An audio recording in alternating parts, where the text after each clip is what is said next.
discussing Lyme disease. Today we have a health official here with us to give us some important information. Cheri, Lyme disease was actually discovered by a German physician by the name of Alfred Buchwald, who described the chronic skin rash or erythema migrans, as it is called, more than 130 years ago. When we consider the United States, where do we see the first outbreak of this disease? Lyme disease appeared in the 1970s when a group of children and adults in Lyme, Connecticut and surrounding areas experienced debilitating health conditions. Eventually, this group was studied and it was discovered that the children reported rashes on their skin and they even remembered being bitten by ticks. Through the research findings, what particular bacteria is the causative agent? It has been discovered that the bacterium that causes this disease is called Borrelia burgdorferi. It's a spirochete that, interestingly enough, is neither gram-negative nor gram-positive. We are fortunate to have a mother here as one of our interviewees who would like to share her experience with Lyme disease. Hello, Zakia.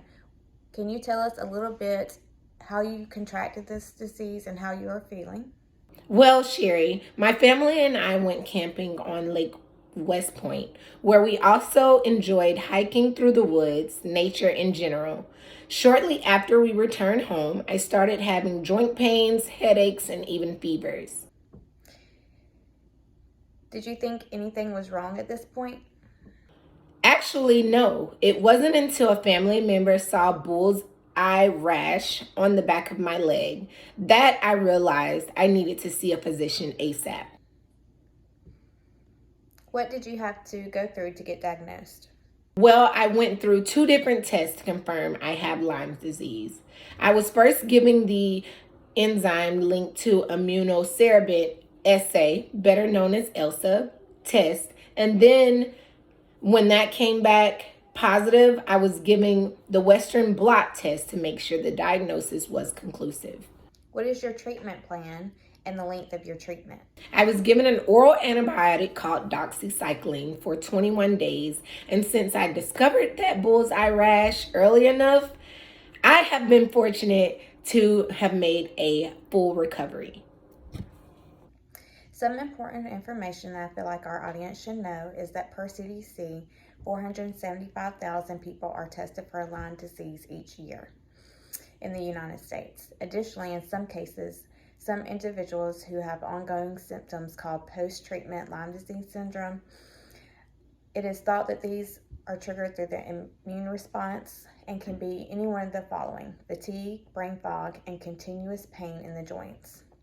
In those cases where Lyme disease is diagnosed early enough, an antibiotic treatment followed, and in those cases, some of those individuals have a successful outcome with no long-lasting effects. Ms. Chapman, what are the current research findings about Lyme disease, and what are they telling us?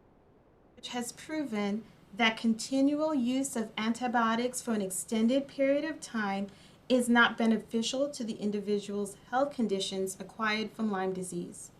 In addition, one research focused on the use of broad spectrum versus narrow spectrum antibiotics. It is now currently discussed that broad spectrum antibiotics is destroying the beneficial gut bacterium and in this way causing other bacteria to flourish that will cause ongoing health conditions in individuals who just had Lyme disease. What future research are you able to tell us about? One area of future study that would be great to research is pre-exposure treatment for Lyme disease.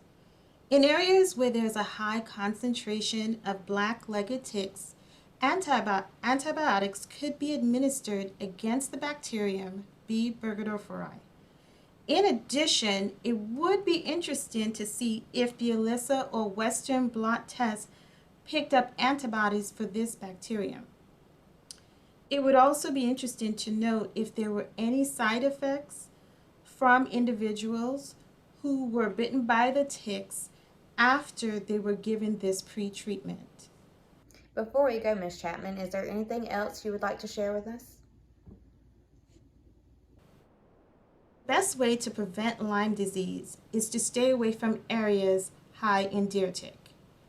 If, however, you should go hiking or through areas of concern for yourself, here are some steps that can be helpful.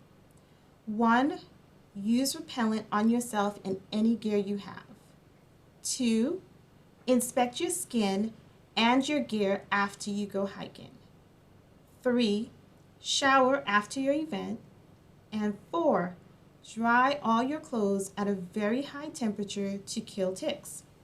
The reason why it's important to follow these steps is that several years ago, I watched my next door neighbor become very sick from Lyme disease. She was consistently tested, and at first they thought she had multiple sclerosis. Eventually, they realized that she did in fact have Lyme disease, and it was difficult for everyone that knew her to watch someone who was once robust and nature-loving go through bouts of brain fog, joint pain, and have little to no energy. Thank you all for your time and information shared. We hope everyone will find this valuable.